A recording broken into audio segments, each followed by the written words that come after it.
President Obama will give his highly anticipated speech on NSA reforms tomorrow. He's expected to lay out a plan overhauling the nation's surveillance tactics here and abroad. Major Garrett is at the White House. Major, good morning.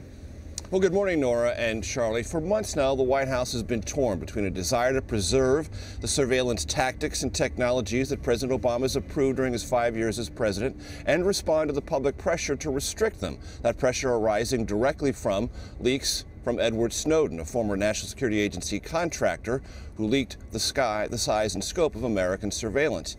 On Wednesday, the president received a memo from Lisa Monaco, his top counterterrorism advisor. That memo contained all of his national security team's recommendations on how to deal with surveillance.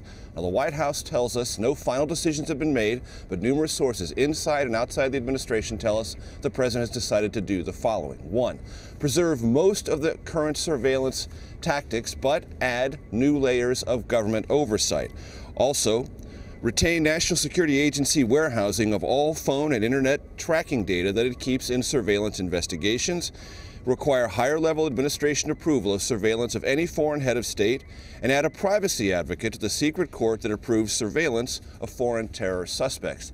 Now, a presidential panel had recommended that the president shift the storage of phone and internet data in surveillance cases from the National Security Agency to private telecommunications companies. The president rejected that, finding it too complicated and worrying that that data might not be as safe with those phone companies as it is with the NSA.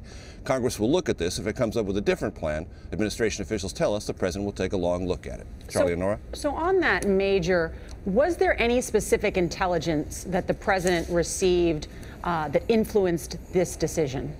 We have to look at this two ways. When the president was about to be inaugurated, his first time in 2009, there was a threat detected for that entire inauguration. That shocked the president into thinking, wow, this is really a big deal. Surveillance is something I've got to take a long look at. 2009, the underwear bomber, that failed, but there was no detection of that coming plot. The president intensified surveillance then.